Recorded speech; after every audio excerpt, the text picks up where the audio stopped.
ഓണം അടുക്കുന്നതോടെ പൂവിപണി സജീവമാവുകയാണ്. കുറച്ച് ദിവസങ്ങൾ കൊണ്ട് തന്നെ ഇനി തിരുവോണം എത്താനുണ്ട്. അതുകൊണ്ട് തന്നെ പൂവിപണി വലിയ രീതിയിൽ സജീവമായിരിക്കുകയാണ് തിരുവനന്തപുരം നഗരത്തിലെ പല ഭാഗത്തും. ഏതായാലും അടുത്ത വരുന്ന ഓരോ ദിവസവും പൂക്കൾക്ക് വില കൂടുമെന്നുള്ളത് കണക്കുകൂട്ടലാണ് ഇവിടുത്തെ കച്ചവടക്കാർ. അതിനുള്ള പ്രധാന കാരണം ഓണം അടുക്കും തോറും കല്യാണ സീസൺ കൂടി എത്തുന്നതാണ്. അതുകൊണ്ട് വലിയ രീതിയിലുള്ള വിലക്കയറ്റമുണ്ട്. പക്ഷേ നിലവിൽ ഇപ്പോൾ ഒരു മിതമായ നിരക്കിലാണ് പൂ ലഭിക്കുന്നത്. ഏതായാലും വരവിനൊട്ടും കുറവില്ല.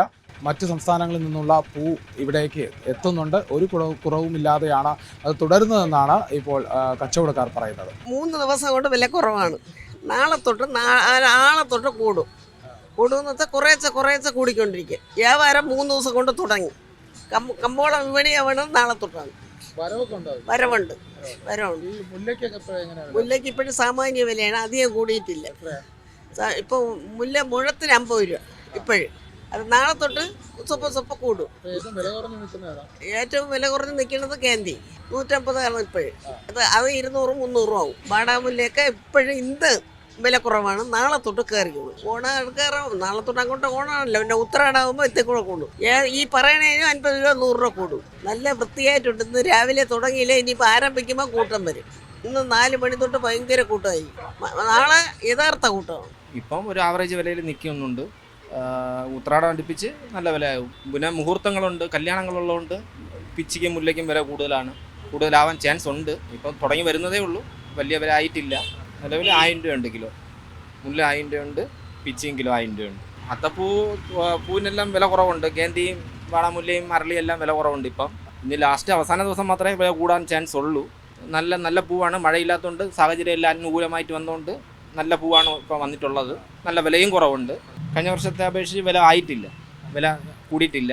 ഇനി ഏകദേശം ഒരു 5-6 ദിവസത്തിനകത്തെ വില മാറുള്ളൂ. ഇതെല്ലാം കംപ്ലീറ്റ് വരുന്നത് ബാംഗ്ലൂരിൽ നിന്നാണ്.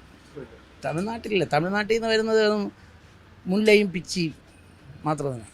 അവിടെ വരുന്നത് ബാംഗ്ലൂരിൽ നിന്നാണല്ലോ. ബാംഗ്ലൂർ മാർക്കറ്റിൽ നിന്നാണ് അവിടെ വന്നത്. തോളയിലായാലും മധുരയിലായാലും എല്ലായിടത്തും. ബേസ് ഇപ്പം വന്നിട്ട് ബാംഗ്ലൂരാണ് മൊത്തത്തിൽ. അവിടെ നിന്നാണ് സാധനം വരുന്നത്. പൂ മാത്രമല്ല, പച്ചക്കറി ഇപ്പോൾ ബാംഗ്ലൂരാണല്ലോ കംപ്ലീറ്റ്. ആ അവസ്ഥയിലെത്തി.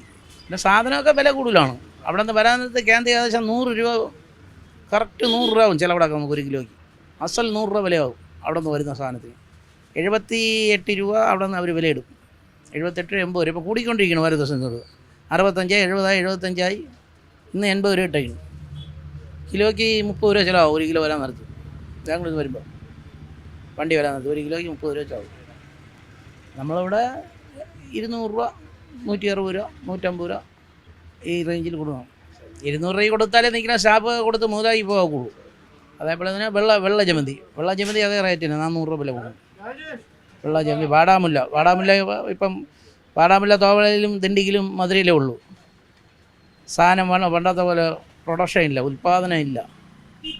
ഏറ്റവും പുതിയ വാർത്തകളും വിശേഷങ്ങളും വിരൽത്തുമ്പിലറിയാൻ സീ മലയാളം ന്യൂസ് എല്ലാ ഡിജിറ്റൽ പ്ലാറ്റ്ഫോമുകളിലും ലഭ്യം.